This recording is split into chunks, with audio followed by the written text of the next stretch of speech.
Programme का आगाज करेंगे इस वक्त की बड़ी खबर के साथ, क्योंकि फौज की जानिब से एक ताजा बयान जारी कर दिया गया है उस ऑपरेशन के हवाले से जो गुज़श्ता रोज शुरू हुआ था और 24 घंटों में एक बड़ी कामयाबी का दावा भी किया गया है। ऑपरेशन जो कि सरहदी जिला पुंछ के अंदर हुआ था, इस ऑपरेशन में 3 पाकिस्तानी दरअंदाज मारे गए हैं, जो फौज का बयान सामने आया है। पुंछ में ये लाइन ऑफ कंट्रोल के नजदीक ऑपरेशन चला था। कृष्णा घाटी सेक्टर जिसको कहा जाता है, चक्कादाबाग इलाके के अंदर और लाइन ऑफ कंट्रोल में के नजदीक होने वाले इस ऑपरेशन के ताल्लुक से पुलिस के मुताबिक जो एग्जैक्टली एनकाउंटर साइट है, इब्तदाई लम्हात में फायरिंग हुई थी, जवाबी कार्रवाई की गई थी, जिसमें फौज का एक जवान भी जख्मी हुआ था। लेकिन अब यह खबर है कि 3 इंट्रूडर्स, 3 जो दरअंदाज हैं वो हलाक हुए हैं। तीनों की लाशें वो सरहद के करीब पड़ी हुई हैं। इस बात की तस्दीक फौज की जानिब से की गई है। फौज का वो ट्वीट भी आपको दिखाएंगे और कल से लगातार आपको तस्वीरें जो कॉन्टिन्यूसली हम आपको बता रहे हैं कि इस इलाके के अंदर ऑपरेशन जब चला तो कृष्णा घाटी के अंदर फौज के साथ साथ पुलिस भी ऑपरेशन को अंजाम दे रही थी। आमी का वो ट्वीट चला दीजिएगा जिसमें फौज ने तस्दीक की है और बताया गया है कि रेशम नाम का ये जो ऑपरेशन है जॉइंट सर्च ऑपरेशन था व्हाइट टाइड कॉप्स की तरफ से। ऑफिशियल ट्विटर हैंडल पर एक ब्लॉग लिखा गया, ट्वीट में जानकारी दी गई कि एक फौजी जवान जिसको जख्मी जो हुआ था अस्पताल पहुंचाया गया और 23 और 24 जून की दरमियानी शब को यह वाकया पेश आया। शुरुआत इस ऑपरेशन की हुई थी। जो इस वक्त जो आखिरी इतलात हैं कि सर्च ऑपरेशन तो जारी है, लेकिन जो फौज की तरफ से बयान जारी किया गया है उसमें 3 पहले तो मिलिटेंट्स कहा गया था, लेकिन अब ये मिलिटेंट्स थे या नहीं इसकी तस्दीक फौज या पुलिस ने नहीं की है। 3 इंट्रूडर्स इनको कहा गया है, 3 दरअंदाज हैं। दूसरी जानिब जो सरहद पार मीडिया रिपोर्ट्स को हम फॉलो कर रहे हैं तो उनकी जानिब से भी ये कहा गया है कि यानी ये जो सारा वाकया पेश आया है सरहद के आसपास 23 और 24 जून में, कल भी हमने आपके सामने मुकम्मल तफसीलात रखी थी। इस इलाके के अंदर ऑपरेशन के ताल्लुक से पाकिस्तानी मीडिया जो रिपोर्ट कर रहा है कि सिविलियन एक 22 साल का उबैद कयूम और 55 साल मोहम्मद कासिम ये मारे गए और एक इसमें जख्मी हुआ था। ये वो ग्रुप था जो इस इलाके के अंदर सटवाल सेक्टर के अंदर जो शेपर्ड्स थे, जो चरवाहे थे, मसरूफियात इस इलाके के अंदर काफ़ी ज़्यादा रहती हैं। जबकि दूसरी जानिब जब ऑपरेशन हुआ फौज का एक जवान भी जख्मी होने की फौज ने तस्दीक कर दी है,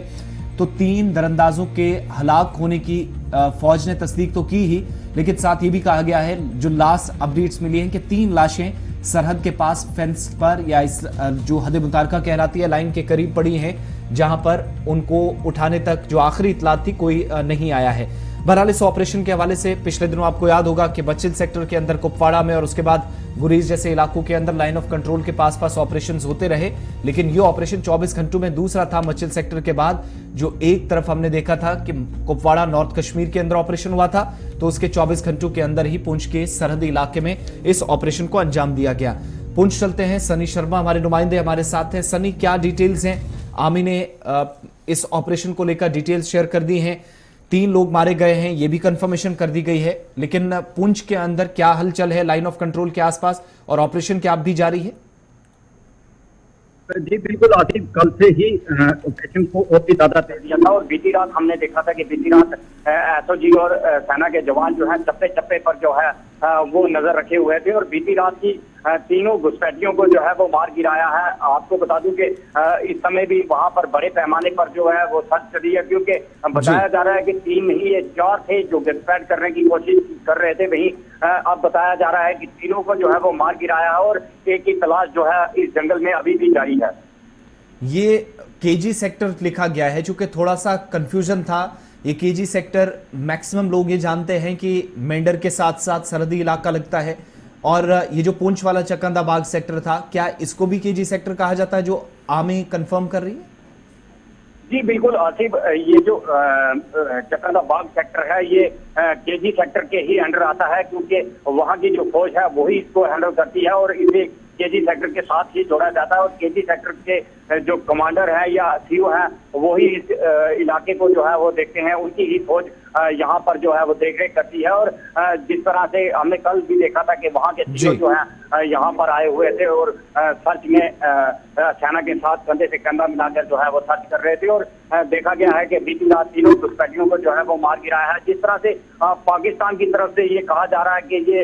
एक बकरवाल थे और बकरवालों को भारतीय सेना ने मार गिराया, पर अगर पाकिस्तान की मीडिया मीडिया ये बता रही है कि वो बकरवाल थे, तो बकरवालों के पास गन कहां से आई, क्योंकि भारतीय सेना का एक जवान भी इसमें घायल हुआ है। अगर ये बकरवाल होते तो वो फायर नहीं करते। ये घुसपैठ करने की कोशिश कर रहे थे और घुसपैठ करने की कोशिश में इन्होंने भारतीय सेना के जवानों पर जो है वो गोलीबारी की है, और जिसमें भारतीय सेना का एक जवान भी घायल हुआ है और तीनों घुसपैठी जो है वो मार गिराए गए। बॉडीज, जो डेड बॉडीज को लेकर कहा जा रहा था कि ये फेंसिंग के पास पड़ी है, कोई कंफर्मेशन ऑफिशियली इस पर? जी बिल्कुल आसिफ, अभी तक वहीं पर एलओसी के बिल्कुल करीब ये डेड बॉडी जो है वो पड़ी हुई है। जब भी सेना के जवान उस तरफ जाते हैं तो थोड़ी सी दिक्कतें जरूर आ रही हैं, कहीं जो आतंकी भागने में कामयाब हुआ है वो कहीं छुपा ना हो, उसकी तरफ से फायर ना किया गया हो, पर अभी तक डेड बॉडी को रिकवर नहीं किया गया है। सनी, आखिर पर बताएगा, ये ऑपरेशन जो है वो गुज़श्ता 24 घंटों के दौरान जारी है, क्या वो ऑपरेशन खत्म हुआ है या कि अभी भी चल रहा है? जी बिल्कुल, आपको बता दूं कि ये ऑपरेशन अभी भी चल रहा है, सर्च ऑपरेशन अभी भी वहां पर जारी है, क्योंकि जिस तरह से बताया जा रहा है कि 4 आतंकी थे जो घुसपैठ करने की कोशिश कर रहे थे, उनमें से एक जो है वो भागने में कामयाब हुआ है। उसकी तलाश जो है इस पूरे जंगल में जो है वो जारी है। एसओजी के जवान हो या सेना के जवान हो, उस जंगल में अभी भी तलाशी अभियान जो है, सर्च ऑपरेशन जो है वो चला रहे हैं। बहुत बहुत शुक्रिया तफसीलात देने के लिए। सन्नी पुंछ से बता रहे थे कि 3 लाशें जो सरहद के करीब पड़ी हैं, चूंकि फौजी जराये बता रहे थे कि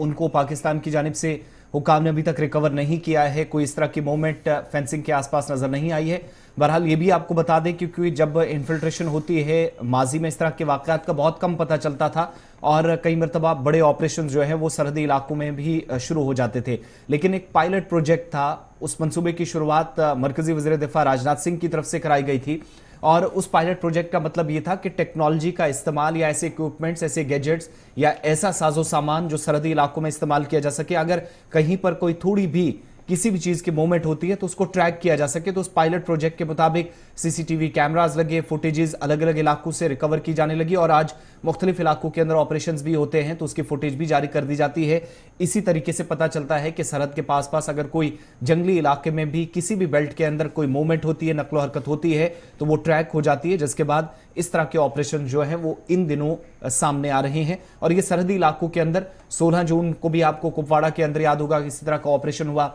4 मिलिटेंट मारे गए, एक में 5 मारे गए, मचिल के अंदर हुआ, और इसी तरीके से नॉर्दर्न पार्ट्स के अंदर उन ऑपरेशंस के बाद अब पीर पंजाल के अंदर ये 3 से 4 बड़े ऑपरेशन पिछले 1 से 1.5 माह की इस मुद्दत के दौरान हुए।